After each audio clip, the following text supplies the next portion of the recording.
safest thing. It's Sunday. It's the safest thing. And you are locked in to the Safest Sunday podcast, where faith meets real talk, with comedians Bill the Billionaire, Monique Latise, and Pastor John Page. Just that come as you are, church. I hope you're ready. It's the Safest Sunday podcast. People, we are here. You are now tuned into the Save the Sunday podcast. Happy Save the Sunday. I'm your host, comedian Phil the Billionaire. And listen, you know I don't do this alone. I do this with my family, do this with my people. I need y'all to get ahead and give it up for comedian Monique Latise is in the building. And then, you know, none other than Pastor Page is here to keep us all sane. What's good, my people? How y'all doing? Happy Save this Sunday. How we doing? Good to be back. Yes, good to be back. Good to be back. I think we lost Pastor. Did we lose Pastor? I don't know. I think we did. I think we lost Pastor. He will be back. But people, we are here. We are glad to be back. Welcome to all the new viewers and the old viewers and the ones that's just curious to see what we got going on. Welcome to Save the Sunday podcast. We are on every Sunday at 6 p.m. on the Aspire Living Network. So we got a shout out to the Aspire Living Network. We appreciate the family. Shout out to everybody on the Aspire Living Network. If y'all not on there, shout out to Liz Black. Yeah, Liz. We got a shout out to Liz. People, if y'all not doing it already, make sure you follow us on all platforms. That's Save the Sunday Pod, and you can get ahead and follow us. Catch old episodes. Tell a friend. Yeah. Tell a friend. So how was your week, Mo? How was your week? This is the day that the Lord has made. Come on now. Yes, it was a good week. A lot accomplished. So I'm excited. I'm excited for the spring. Yeah, the weather's changing, and I'm loving it. I'm loving it. You know, I was even able to go out and play some golf this week. You know, when the weather's. Well, you're gonna do that. You're gonna do that in the snow. You know, so I'm like, look, now I'm good. I'm outside right now, and then I just had the Apollo this week. The Apollo finally got to. It was amazing. It was just everything I wanted it to be. You know, it just brought the whole vision to life and the love and to support. When I mean shout out to the village, like the village is so real. Like I was getting ready for the day and I was just getting text messages after text messages, just people, you know, praying for you, doing this and that, and good luck and stuff like that. I think we got past it back, you know, getting us ready. Did you get your picture on the marquee? Yeah, got the picture on the marquee, all that. You know, that was my main thing. Like, get before that's a big deal. That your name being on the marquee is something, because it's like we you know, and then, you know, rest in peace to Angie Stone, but you know, you got legends that are up there that, you know, have been on this marquee, and just be able to share that is just like it's that's crazy. amazing. When you go back to the history of what comes out of the Apollo, it was dope. So I was happy to. Did you sign your name on the flyer? They have it like y'all. They didn't have it like y'all. Okay. My bad. Yeah, when Mo and it was there, that's what I was. They had the drink. You could get ahead and sign it. I was like, But don't worry, I'm making my own. I'm printing it up. It's gonna be in the house because, you know, that's my own milestone. Were you able to rub the wood and all that kind of? I did get to go to. Right, but you know what I mean. You know what I mean. He was like, yeah. Listen. We definitely gotta push the pause button on there. Okay, we gotta push the pause button. Okay, but So they didn't go because what happens is at the Victorian, it's connected to the Apollo, and Apollo has like 3 theaters that's under there, so it's not the amateur night Apollo where everybody's there in there. But I've been in there and been by the wood before, so that was definitely good. But how was your week, Pastor? How was your week, man? My week was good. It's been, you know, just busy with. So pastors our weeks are filled with a lot of meetings, and oftentimes there are meetings that we have to sit down and eat at. So I have to be very conscious about not eating at all these meetings, or if I do eat, I got to be conscious about trying to work out, right? So otherwise, I'll be big as a house. So you know, it was, you know, a series of meetings and you know, a number of things that are going on, you know, politically in the city and all that kind of stuff. And so we just give thanks, man. Family's good. Constituents are good. Everybody's seems to be good, and we just give thanks, man. So that's good. I hear a lot of pastors talking about that too. That's a good point, though. They eat at every all the meetings. They got to eat. A lot of meetings, man. A lot of eating. Everybody wants to eat. Like comedians, when we go out, there's always drinks, and there's this and there's that, and we got to really watch what we drink and what we eat, because when you're working like that, you can't just be out there just drinking, because that's not good for your health. Yeah. It doesn't look good. So yeah, right. Trust me, I've been on this when losing weight. I'm down like 30 pounds. And man, I see you in your workout videos. You like the new Billy Blanks, come on, bro. Like, when you coming out with a workout video? Yo, man?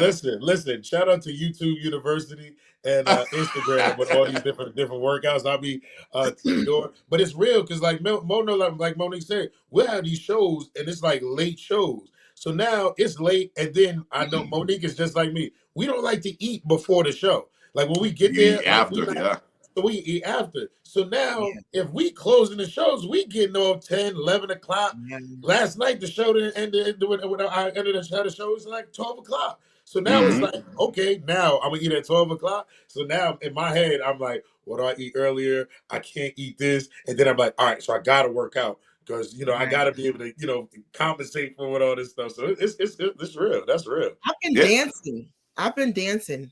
Okay. I've been. Is there a pole involved? Well, no. Is that there a pole involved? Because what, I get bored. It's healthy though. They got pole dancing. I was pole dancing. A friend of mine. First of all, I gotta lose the weight. I gotta lose the weight and get these knees together before I try to climb up on somebody's pole. Let's get that straight. Okay. I ain't built that. Whenever I see a video with a big girl on the pole, I'll be like this. You better get it. That's a skill. First of all, it's a skill to get up there, whether you're small or big. That's the strength. The strength that it requires. Let me tell you something. I seen some amazing. I don't want to call them strip. I seen some amazing dancers. Okay, they are strong. Okay, I'm talking about holding the pole, the whole body out here. That's like that. That's not just that's technique and that's hard work and dedication. No, but I used to be a dancer back in the day. I used to do hip hop. Okay, I grew up on that, and I used to battle. So you used to battle? You used to battle? I don't know. With the cardboard boxes? Wait. But you know what? That's why I'm very friendly, competitive, even when it comes to comedy. That's why I don't mind. Being with the whole lineup that's fire, because I'm used to that energy. Yeah, I used to go to colleges and around. I used to battle people and dancing. Oh, you were serious? I was serious. Yeah. So I thought I had lost my love. I thought I lost my love for dancing, and then all of a sudden, a couple of weeks ago, I just started getting up and just like doing these little dances, and I said, you know what? Because at our age, I'll be 52 this year. Okay, looking good. At Black don't crack. Look at all that. Come on now. Come on, celebrate. The weight hit differently at 51. Yeah. These hips are cute when you in your 40s and 30s, but you try to lug this tail around at 50? Oh no. That's a lot. That's a lot of luggage. Look, I'm just getting ready to turn 40, and I'm like, look, I want to make sure, because they say me losing the weight now, I'm like, okay, cool, because they said the older you get, the harder it is to get that weight off. Oh man, yeah. I'm just true. Like, that's true. I'm like, look, I want to stay ahead of the curve, so I ain't got to do too much work. And then, like I said, I got the kids, Mo, you got the grandkids. Like, you want to be able to run around. You don't want to be that grandma like, hold on, baby, I'm coming. You know what I'm saying? You want to be out there playing. You on the couch, you ain't moving. Yeah. Right. Hand me that remote. Go get me a can of soda. And you know what? Looking at pictures, I never forget one day I did a wedding for a friend of mine, and she posted all the beautiful pictures. And she put up my picture. And I looked at my stomach. Oh my God. Oh my God. It looked like I was about 20 months pregnant. Look. Yeah, I tell people all the time, we're my friends. I looked at old pictures, and I went to a party in DC, and I had this sweater on with the button up under it, with the bow tie. In my head, I was killing them. And then I thought like the sweater was fit, like it was, how it was supposed to fit. Oh no, it was bad. My stuff, I looked like Fat Albert with the stuff. Oh, it was bad. Like, friends, where y'all at? Y'all gotta go ahead and say something. Y'all gotta step up and say something, people. But how Okay. do you even Friends that don't care. Yeah, like, yo, honestly, I need you to be like this, yo, Bill. You know you shouldn't have had this. no, see, okay, so for me, I always want to be honest with myself, Okay. right? I always want to be honest with myself because I could never say, Bill, you look a hot mess or you're getting too fat. I can't say that. So I try to be, all right, Monique, when you look at this picture, are you happy with what you see? Mm-hmm. Nobody should have to tell you getting big. Mm-hmm. You see it and you feel it. You want those people, like, my thing is this. I'm not gonna be like, yo, you fat. I've never been one of those people. Like, I never, and then I encourage to work out with people. Hey, I'm working out. You try to, hey, I'm working out. Maybe sometime we can work out. You know what I'm saying? But look, and then I think it's guys too. Guys are different. Guys be like, yo, bro, you need to get ahead and get that extra large. That large is not for Yeah, you. you tell a woman that, man, A she woman man, that I don't. That's one thing I don't you touch. throw us into a depression. That one thing I don't touch. And then the one thing you don't do, and I'm gonna tell fellas out here, and Pastor, you probably can agree. Never say congratulations to a woman unless you know for sure that she's pregnant. Okay, you never want to be And like, because I've seen people like, oh my God, congratulations. But like, Don't even what? say anything. don't even Keep I'm it to like, yourself. yo, Keep it to yourself. yeah, for real. it's because I'm like, I seen people and I'm like, no, and I'm like, I see my mom has done that to somebody before, and I'm like, Ma, you just be quiet. So Just let that it go. Let her let have the it baby or not. Or exactly. not. Yo, that's crazy. That's crazy. But people, listen, if y'all are y'all want to stay in contact with us, and if send any emails, y'all can send those in to Save the Sunday Podcast at billionairecomedy.com. And that's where y'all can get and send in, your Ask Monique's. Okay, because that's what we about to get into, the Ask Monique portion of the show. So Mo, what we got today with Ask Monique? We got another good one. Dear Monique, I am so depressed. I don't want to do anything but sleep. I can't afford counseling right now. And trust me, I do pray every day. What are some other things I can do that will lift my spirits? Thank you. Now, I'm going to be honest. This one hit home a little differently because I have suffered from bouts of depression. And all I wanted to do was sleep at the time. So the first thing I would say is identify, because there's to me there's situational depression, right? Or is it clinical? Is it medical? Do you need medication? I would first try to identify what's causing it. For me, I didn't realize that my job was causing a lot of my depression and my employer, because I was trying to go above and beyond, but it was never enough. They always had the upper hand. They always had, they were in control over whether I get a promotion, whether I don't get a promotion. So I realized one year that my job has really been stressing me out. So, I tried to change my mindset, and I started thinking like, no, I'm the boss. I work here, but I'm the boss. I'm my own boss. And that's that kind of helped me change my mindset on my job. So I would say identify what's causing you to be depressed. I don't know if you're celibate or not, but find out what your body likes. Get those body juices jumping. That helps a lot. Yeah, that helps. I ain't The mad. serotonin. I ain't mad. Tell we speaking the real here, folks. We speaking the Yes, real here. We speaking the yes. real. But I think like, even for myself, like, I've dealt with some like depression things, and been in those things where you got to just push yourself to get ahead and do certain things, right? And I How? feel like What are some ways that you push yourself? um honestly, it's like my faith is stronger than me. You know what I mean? So I have a good support system, so that, like, at the time, like, I couldn't do, like, I do therapy now because my insurance is better, got a different situations. But when I didn't have it, I had that real support system of people that I can get ahead and talk to and say, yo, I'm not good. A lot of people walk Mhm. around all the time and be like, how you doing? Oh, I'm good. Every time you hear somebody, hey, I'm good. It's Oh, everything is hard good. when you're really depressed, though. It's hard to tell people that you're good. So let's speak to the people who don't have that support system. Let's speak directly to the people who don't have the support system, who's just it's just them and God. And prayer is good, but I want to give people some ways, like, another way. I open up my blinds every morning. I let sunlight in. Direct sunlight lifts the spirit. Because it's easy to say, well, I got support system. You may have it, but there's a whole lot of people that don't. There's a whole lot of people that live by themselves. So what are some things they can do? They can open up their windows. I'm a workout person. When I get into my thing, I'm working out. Yes. Like that takes me away from wherever I'm going with, and I'm pushing myself, and then it just gives me something to lock into.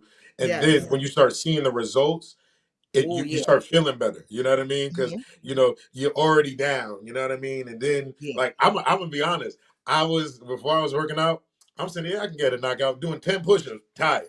Like I'm lifting weight doing 10 push-ups. I'm like, yo, and we supposed to do 100 push-ups a day. The next day, I couldn't do a regular push-up. I was literally doing female push-ups. And as a man, for me, I'm like this.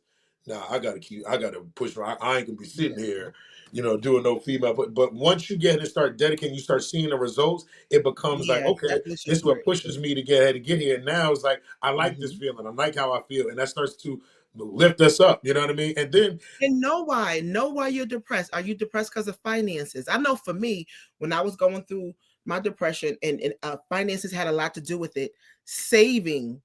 Starting a savings account helped me, because you're depressed when you can't pay your bills. You're depressed when you can't afford counseling. So how do I get myself out of those situations? Do I need to get another job? Do I need to get a part-time job?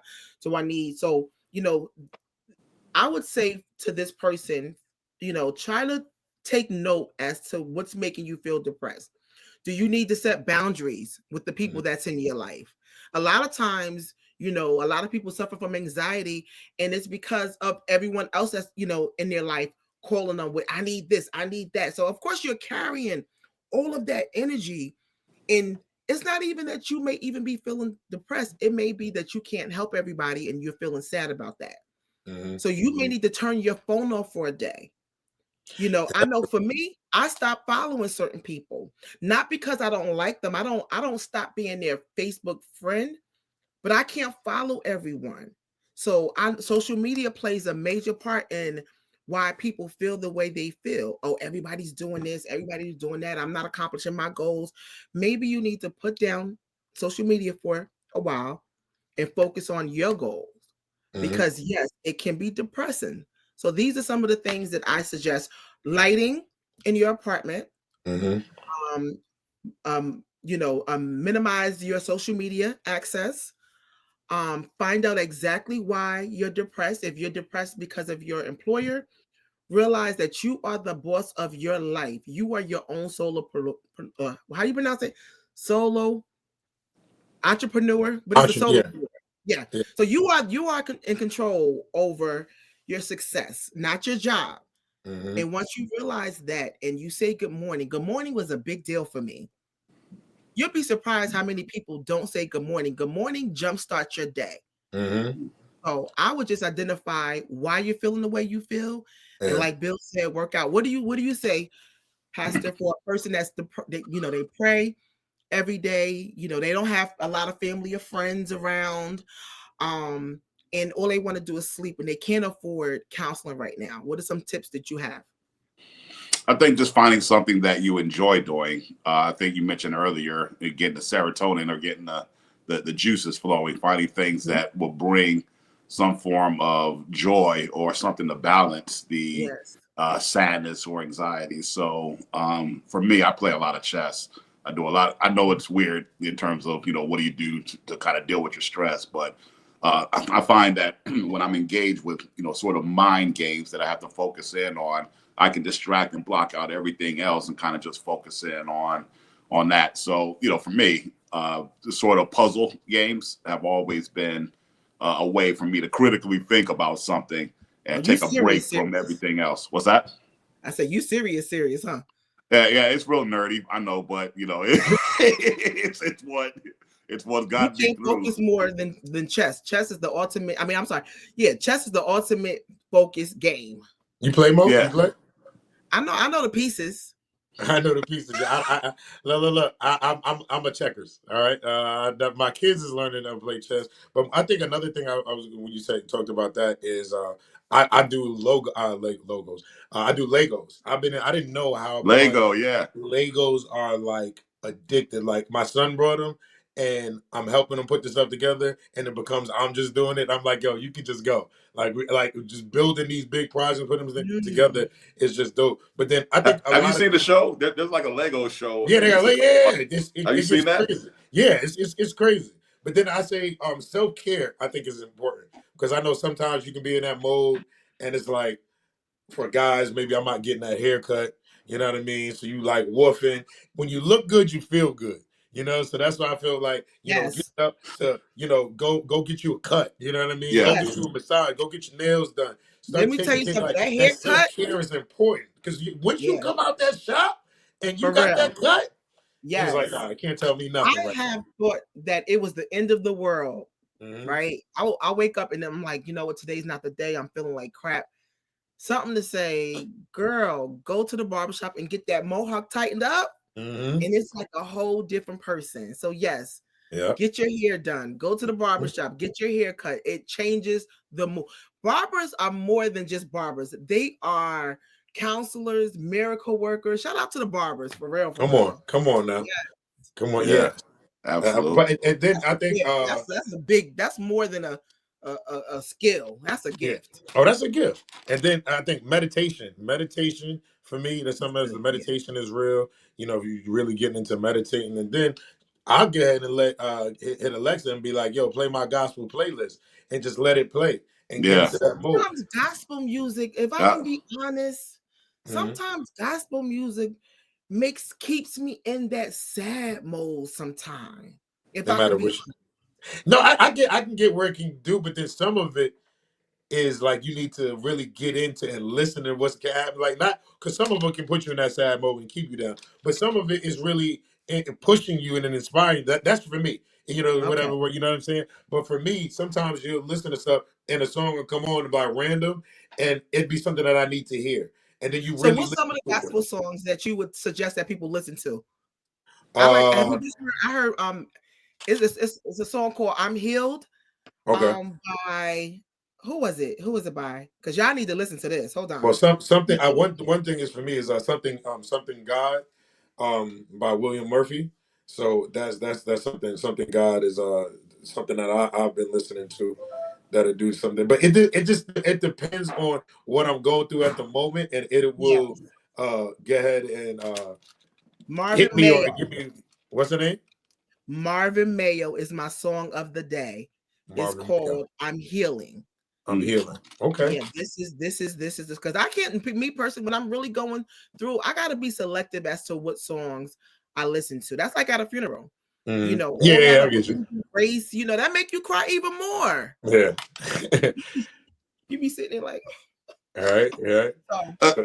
I will say for this particular individual, in addition to everything that has been stated, if we find that this sadness or this anxiety or this feeling of guilt or worthlessness continues to persist over 3, 4, 5 days, or the person is really not sleeping well, although they can't afford it, there are options out here for free and affordable therapy.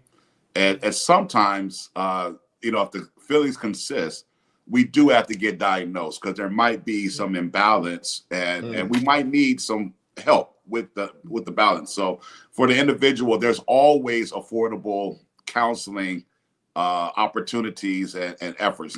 Now, free counseling is you may not be able to get what you would pay for with some other form of insurance, but at least you're able to talk some stuff out. So there's some online counseling services. BetterHelp.com will give you a session, 60 minutes or so. There's others out there, and so for the individual, as you stated, sometimes sadness and anxiety can be situational, but other times it's chemical.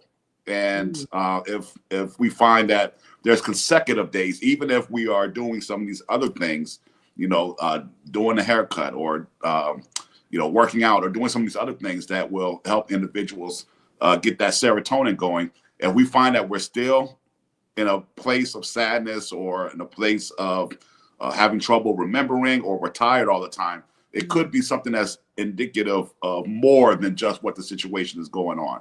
And so if you find consecutive days, then you definitely want to pause and say, hey, I may need something more than just eating through it or working out. So, and there's nothing wrong with it.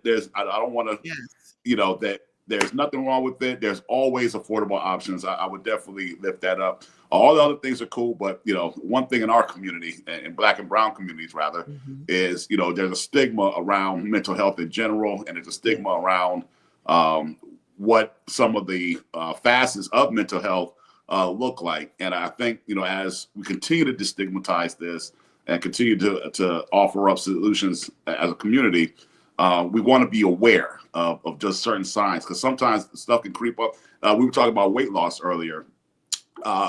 It's interesting when you're gaining weight and you look in the mirror, you don't see the weight that you're gaining until you put on something that fit you last year. That's the truth. Yeah. You don't see the gain. You can look in the mirror all day, every day, butt naked when you come out of the shower, but you will not see the weight gain. So and so oftentimes we can't even diagnose the health and the mental health issues we might be dealing with, because we don't see it until we have a breakdown or a crackdown. So we want to make sure that if we see consecutive days of these kind of feelings, make sure that you reach out and get the appropriate help that you might need.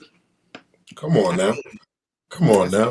I'm happy that I'm putting on some of these shirts and they look like, I can go down. Like I used to put a 2X on. Now that I can put that extra large. You cut that X, it feels a little different. I've been in that shirt, but like, guys, it fit last year, and then you start blaming it. It was the wash. The wash. It was the wash. But people, if y'all want to get into sending those emails for Ask Monique, send them into Save This Sunday podcast at billionairecomedy.com, and we will get ahead and read those emails right here on the show. But right now, we're going to get into the ish, y'all. I got some ish, and I think there's some good ish to talk about, because people, y'all know, I feel and it's crazy we were just talking about gospel music, but I feel like gospel music is changing. Gospel music, I feel, is not as just, I don't want to just say gospel. They're trying to put a little hip hop feel into a lot of these songs, and they're changing different things, and I'm all with it. But at this church, they had an event for the teenagers, little party that they had there, and the DJ was there, and he was playing all clean music. And then he started playing some remixes. And I don't know if you guys have heard it, but they have the Never Would Have Made It remix. And they mixed it with like a club beat. And the kids are in there doing all their dances to these songs, and then they start mixing other gospel songs to Busta Rhymes, Put Your Hands Where I Can See, different things like that. Now, I'm gonna be honest, the songs sound fire. Okay, they say, I mean, it's amazing what they got to do. Now, at the time, I think the kids are forgetting that this is gospel music that you dancing to. So they ain't sitting there just catching the Holy Ghost. They in there like trying to grind up on them. You know what I mean? they get confused. So the chaperones were disapproving of this and was mad at the DJ for mixing his music. But I'm like, is it too much? Like, where's the cutoff in the praise dance? You know what I'm saying? Like, where's the cutoff? How do we get? I love it. Well, first of all, Never Would Have Made It remix is my favorite. Come on now. Never would have made it. Never would have made it. That's my favorite. Yeah. I love remixes. I think that times has changed, right? Mm-hmm.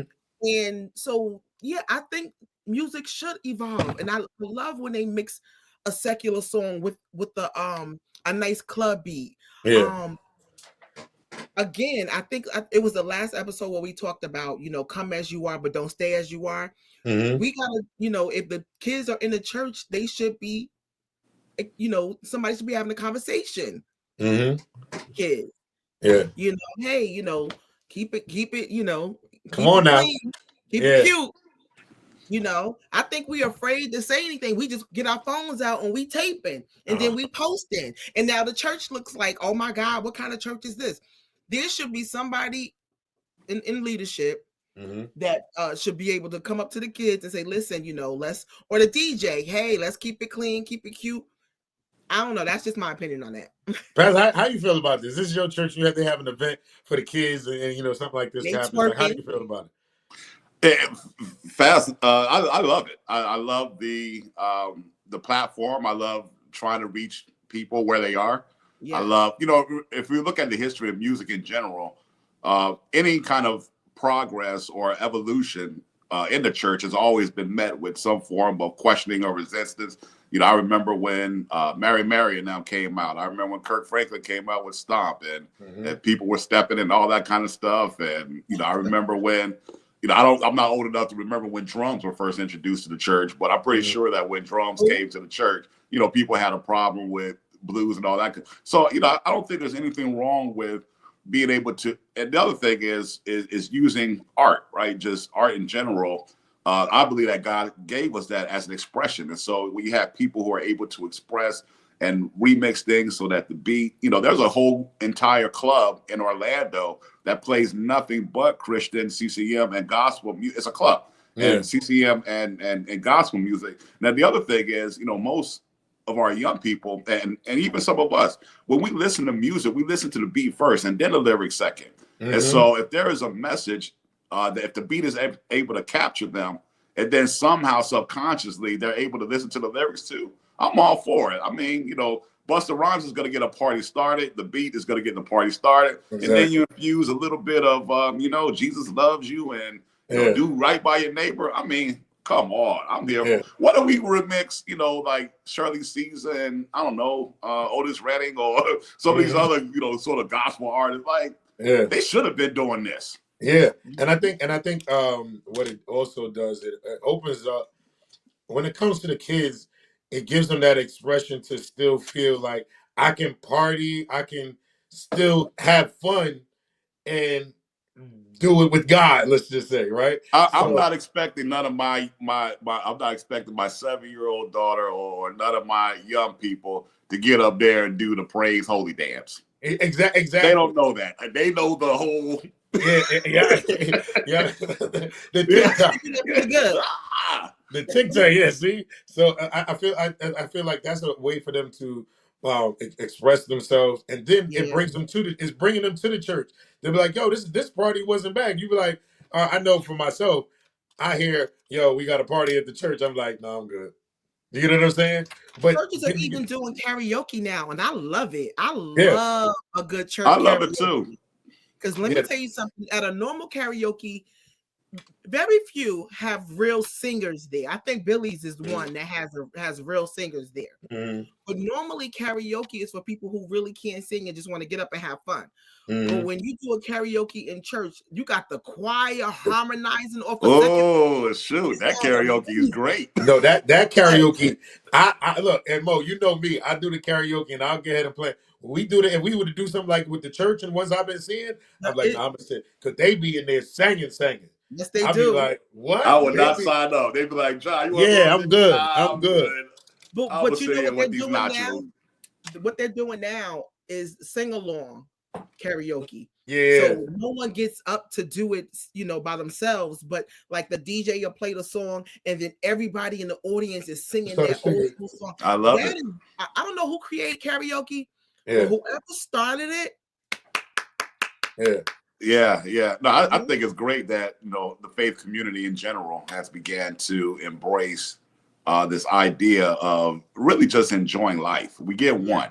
And so to be able to come together and not be as stuffy, and I think as a result of that, you are seeing people who are saying, you know what, maybe I can give this faith thing a try because people, I can laugh, I don't have to be so rigid and all that good stuff. So I think it's a wonderful sort of not marketing tool, but another way to be able to reach people where they are. If Jesus and the 12 disciples had the technology of today and had, the Twitter, had the, not Twitter, but had the social media, had the beats in order. I can imagine Jesus rapping, right? I can imagine him doing a battle rap like, those yo, women would have been I'm trying to here to get win the souls. You know what I Yo, they got a sketch. They got a sketch like that. Shout out to comedian Fudge. I can't remember what their group is called, but they do sketches. But they have like different people in the Bible battling each other, like different. Hilarious. Yo, it is hilarious. But they like are spitting like Bible verses in the joint, whatever. But that's just real. But I feel like it brings so many more people to, like, they got the Kendrick Lamar.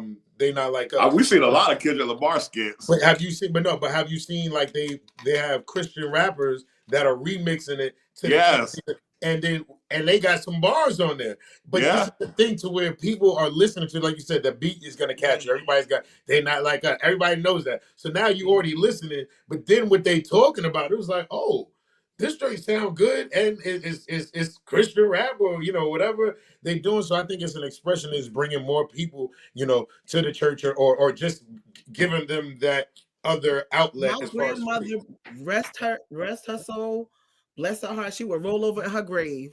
Yeah, my grandmother was one of the original church mothers she didn't even like certain gospel songs. She ain't like all that. She ain't like pastors that hoop and holler. She wanted biblical teaching pastors that teach the Bible. She ain't want and the Lord said, she ain't want none of that. No asthma attacks. She would be like, he phony, he that he putting on the act. And I don't think she would be able to adapt to. And guess what? Everything is not for everybody. Exactly. I was going to say that. Yeah, exactly. It's okay. If this is not your cup of tea, it's okay. Don't let that divide the Christian community. Like, I love seeing pastors with sneakers. I do. I love when I see a pastor that's just regular dress and he's casual. He's meeting people where they are. He's comfortable and stylish. I love that. But there's come on down to Mount Olive. That's me on Sundays. I know some of those original mothers at Mount Olive are probably like, when I first got there. My first sermon there, I preached in some red LeBron Nike somethings, some black jeans, and a black T-shirt that said "The Future." I know that's. And what did they say? Did you get any pushback? Of course, I got some feedback. I got some commentary, and it took a while for us to kind of accept each other's creativity. And, because even when I was interviewing, I share with them, this was during COVID too. And I think a lot of things, we talk about this often in terms of the shift that COVID took place, and how a lot of people just became a lot more relaxed. And you saw that with pastors who were streaming, right? They were streaming every week. There's no crowd in front of you. You're preaching in front of no crowd. And nobody is nobody's getting up to put a 3-piece suit on at that point, and we're trying to figure out COVID. So, once we came out of that, I committed to myself that there's a church standard and protocol that had nothing to do with the gospel that I was over with. So, I have done my time in the whole presentation in terms of being clean cut. My hair was not like this. I was wearing shirts and suits and ties all the time, looking very quote unquote pastoral. But after the pandemic happened, man, I don't know what happened. I still do put on suits. I still do have moments where we have traditional worship. Our first Sundays are traditional, and we do want to do Sunday best. But other days, I'll be in jeans and a T-shirt or jeans and sneakers. What's that? About your haircut, you mentioned that. I remember when I was in the office, right? I never wanted to do anything too out there with my hair because I felt like it wasn't, like they would look at me in a certain way. Is that the same in church? Did it take you a while to get your hair cut in the mohawk and feel comfortable with it? Or were you just like, all right, this is my new haircut? No, I think it took a little while because I was growing my hair out. Originally it was like kind of boxy, and even that was sort of different during the time when I was growing it out. And I think what gave me the confidence is actually moving to this area, because this area, you see a lot of expression of culture, you see expression of fashion, you see expression of hair and style, you see all these wonderful expressions. And people seem a little bit more willing to accept those expressions. Now, there are some contexts, even now, there's some contexts I go to And people will automatically say, when they find out I'm the pastor, oh, you're the pastor? You know, you have the haircut like this. You're not dressed in blah, blah, blah, boom, boom, boom. You know, you're dressed very low key and this and that and the other. And so, and I love it. I love when I have those interactions with people that assume certain things, and I'm able to kind of break through that assumption barrier. And we can talk, you know, just sort of real, or, you know, and it gives me the opportunity to be able to move from, you know, space to space, whether it's people with Timberlands and saggy jeans on, all the way to state dinners. I mean, you ought to be able to move. How about you, Bill? Well, with me, I've never been like, you know, now how my hair is now.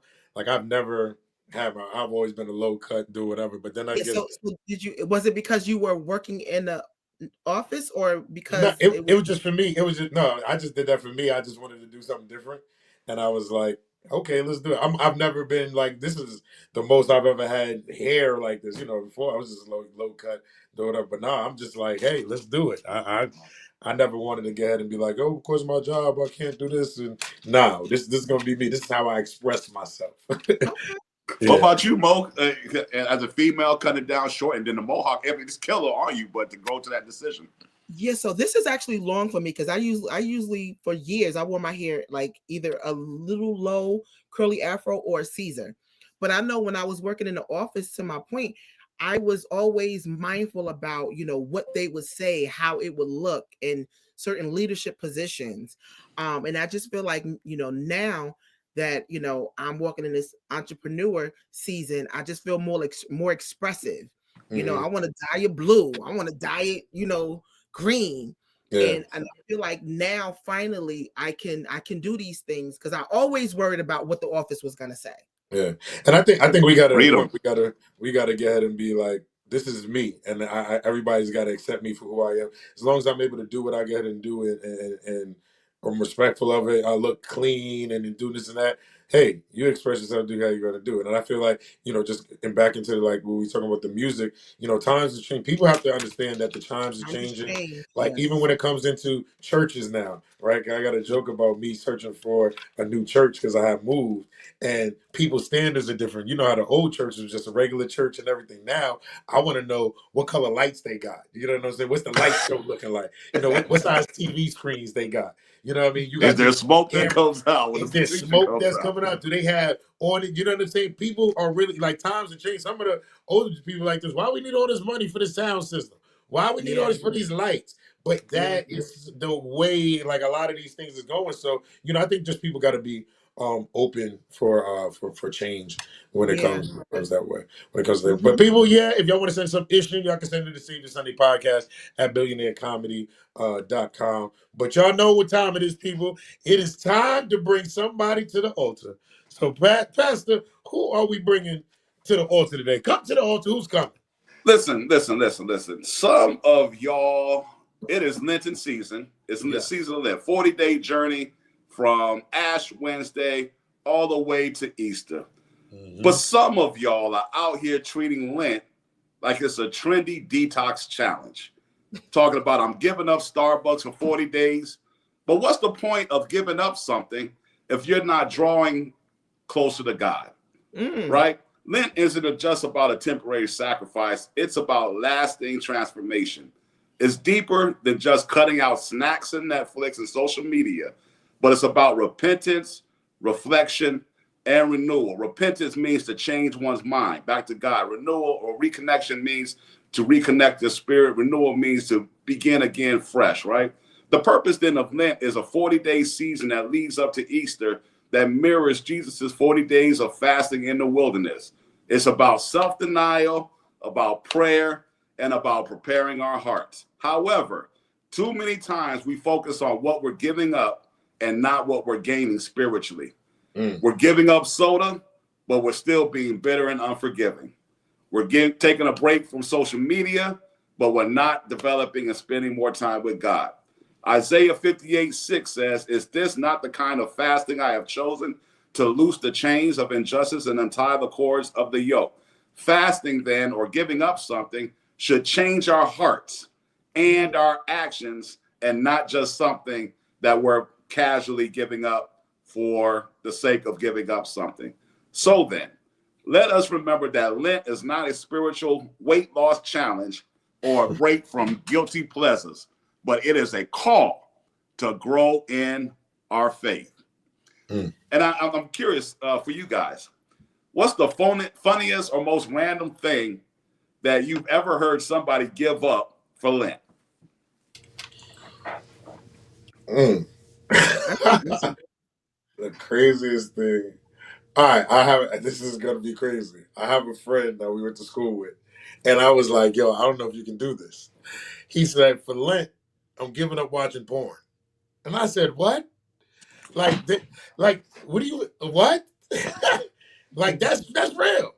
And I Yeah, was yeah, like, yeah. "So this is what we giving up. This is what we So, give." so I want to the question. How is that going to grow? I mean, it could totally grow your relationship with the Lord if you're disciplined If you're and not just talking out the wazoo. but look, but it's like this. So, like you said, we give up pasta, we give up rice, and we give up all this kind of stuff. And as soon as Lent is over, what's the first thing we do? On Easter, we like this. You better slide that rice, Yeah, slide that. let me get that steak. Let me get that. Yeah, you right back into it. So, in my opinion, I think that people are not educated enough to know the real reason and the real purpose of Lent. Why are we giving up? Is that a lot of people are doing it that don't even go to church, they don't even read the Bible. So they're like, I'm gonna give up coffee, I'm gonna give up Snicker bars, I'm gonna give up this, I'm gonna give up sex, I'm gonna give up that. And you're right. Once they get through that, they're the same. There's no growth, there's no closer to God. And I think that anything that you're giving up, anything that you're doing, there should be some study behind it. Find out why you're doing it. Yeah. So that when you do it, it has purpose to it.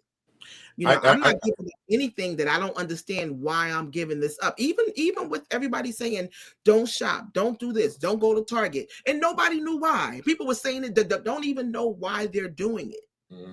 So that's a great point. We have to start educating. If you're going to participate, educate yourself, and so it can be more personal. And when you're done with the fast, you can say, you know what? I gave up social media and I don't even really need it because I'm spending more time with God. Yeah, and I think that's what's real important, because I'm gonna be honest. I've been in both sides. I've given something up, and I just gave up. So let's say, all right, I'm not drinking soda until Easter. That was it. Right. You know what I mean? And I went to church, not every Sunday, but I was at church, and everything was just regular. I just wasn't having soda, and then soda came back. You know what I mean? That's just real. But then, Yeah. like this year, like for New Year's, I actually did. Me and my members, we did a 21-day fast, and actually doing that fast and actually praying and doing everything and doing the stuff that came behind it, I felt I grew. I grew, and it was no longer about just the losing the weight. At the same time, my prayer life got stronger. You know what I'm saying? My relationship with God got stronger. I started going back to physical church more, you know what I mean, doing that, and then having that on a consistent basis. And I think that's where we talked about on the last show, is like the importance of prayer, not just to pray when we need something, just every day. That's just that relationship that you build. So Yeah. I feel like when we give up things for like this Lent season, it needs to have some substance with it that we know. And I think that's the main thing, is having the substance. Because I won't lie, I've been one of those people that, all right, we Me just too. knew I had to just give up something, and I gave something up, and I thought I was like this. God's so proud of me because I ain't drinking soda. You know what I'm saying? Like that's in my head. I'm like this. I did it. It was like this hard. But it was Right. like, what substance did you get from God? What grew? So I needed, like, hearing this, and then actually seeing the two different fasts that I've done, is Yeah. like that substance is important. Yes. I like And that. I like that. having conversation with the kids. I like to send my kids a group chat saying, hey, we going into this season. This is what we're doing. Once this is over, these are some of the things that you should experience, closer relationship with God, deeper prayer connection, a need to want to get back in, his presence. There should be something. So I think that as a mother of adult children, one of the areas that I lacked, I felt like I didn't share these moments with my kids like I should have, but it's never too late.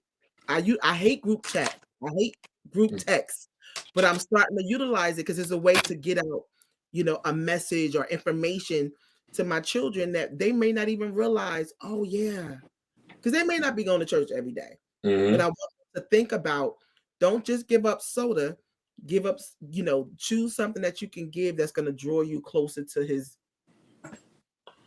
kingdom. No, I definitely absolutely. Absolutely. I have somebody I want to bring to the altar. Okay, because I do too. So go ahead. Who you bring to the altar, Mo? So I want to, and I feel bad for wanting to bring him to the altar because I love him so much. But I'm gonna have to bring one of the funniest comedians I've seen on the internet in a very long time. Matter of fact, to me, he's my top 5 comedian. Who? Dr. Umar Johnson.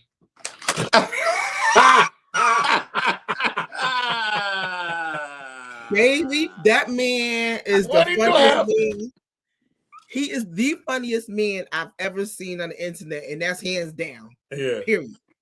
But supposedly his 22-year-old daughter is saying, you're doing all of this, going here and speaking and doing this and talking about Pan-Africa and King Kong consciousness, but you haven't been in my life.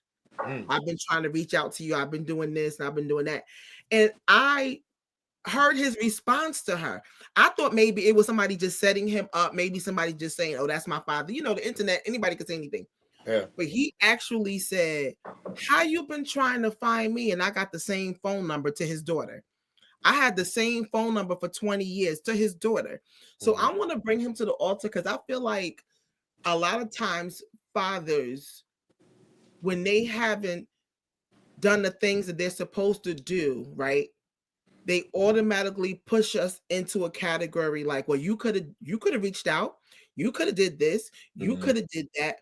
When you are the parent, you are the parent. So I want to bring him to the altar because as much as I love that man, as much as I find him extremely sexy. That is funny. That's real though. It's that like practice what you preach, and at the be the adult in this situation. Right, and if this young lady is telling you that she needs to have a conversation with you, be man enough to take it off the internet and have a conversation with her. Don't, because you sound crazy saying my number ain't changed. Yeah. Ask your mother why. Yeah. That's unfortunate that family dynamics get played out in public like that. It's really hard to, kind of build from that or rebuild even the relationship and whatever kind of dynamic might have been gone there. But that's the other thing is, your kids will call you out, Jack. That's it. That's it. Kids would. They ain't got no filter. They will call you out. It's how you respond. It's not always all right. She said it. He could have at least said, you know what? You're 100% correct. Yeah. I want to be the example. I want to be the representative. But no, he wanted to stand 10 toes down. No, my number ain't changed. Yeah. You think that much of yourself that you couldn't say, you know what, you're worth it. We will have a conversation. Yeah. Fathers that are watching me, fathers that are looking up to me, Pan-Africa, King Kong consciousness. But what he say, 5'5", thick in the thighs. Use me as an example. Yeah. Listen, before we get out of here, I want to bring somebody to the altar. And I know Monique will go ahead and agree with this. And this happened this past Thursday while I was at the Apollo. People, when you go ahead and go to these shows, they tell you no flash photography. Sometimes they tell you no videotaping and things like that. And there's reasons for that. Because there was somebody that was at the show the other day, and they had their phone, and they have a light on their phone. And when you're on, as comedians, when we're on stage, we really can't see people's faces because of the lights and so on. So we really can't see out there, but we'll see a light. And in comedy, when you get a light, those are like time markers. So I got a light, and it stayed there for a while, and I'm looking. I'm like, okay, so that's giving me the mindset knowing I got 5 minutes left. So I'm doing my thing. I see this light again. So I'm like, that means I got 2 minutes left. And I'm like, gosh, this time. And then as a comedian, you never want to go over your time. You want to respect the stage and get up the time. So, because that's just in the game. You got to respect the time, respect the light. So I go ahead and respect the light. Come to find out, that wasn't the light. That was just somebody with their phone. And Oh, that's terrible. I go ahead and get on Terrible. stage when I had a whole nother 5 minutes left. You know what I'm saying? So That's terrible. people, Can we just bring everybody come on who now. is always pulling out your phone instead of enjoying the moments of life, always pulling out your phone to record these moments instead I tell of people that all I the can't time. stand that. Let me tell you something. Stop. I did a show the other day, a couple of weeks ago for Valentine's Day. It was a ladies only church pajama event. Okay. And when I went up to perform, I saw all the phones out. They were ready to tape, and I knew I was going to be intimate. I knew I was going to be speaking from the heart. Because I do a lot of motivational. Bill know how I do when I get. I do a lot of motivational comedy mixed together, right? Sometimes, but I knew this night my heart was heavy, and I knew God was going to use me that night with these women. It was about 200 women, all had pajamas, and my heart was heavy, and I knew it was a moment for me to really get intimate with God. So I said, no, turn your phones off. I know we're gonna laugh. I said, but let's be present. Let's not worry about taping and going live, because I knew there were things that was going to be said that I didn't want recorded. And it took me a while to even ask that. But so I bring that up to say there's a lot of comedy clubs that won't let you record. Yeah. So I think that we should learn to be more I think we got to definitely be in the moment. I go to concerts now and I'm just like, I notice myself, I'm paying all this money to watch a concert through my phone because you're recording certain things. So I said, yo, I'm not taking my phone out. I'm going to do what I do and just lock in here. But people, listen, we appreciate y'all tuning in to another great episode of the Save the Sunday podcast. Listen, if y'all want to get ahead and stay in contact with us, y'all can email us at Save the Sunday podcast at billionairecomedy.com. And we also got the Save the Sunday sweatshirts, t-shirts, whatever you needed, we got it. So please DM us. Let us know that you want to get ahead and come and support the show. And we will definitely get that to you. All right. But on behalf of your boy, Bill the Billionaire, Monique Latise, and Pastor Page, we want to thank y'all for tuning in. And we will see y'all next Sunday. Have a blessed week. And you already know, keep it safe, y'all. We'll see y'all next week. Peace. Yes.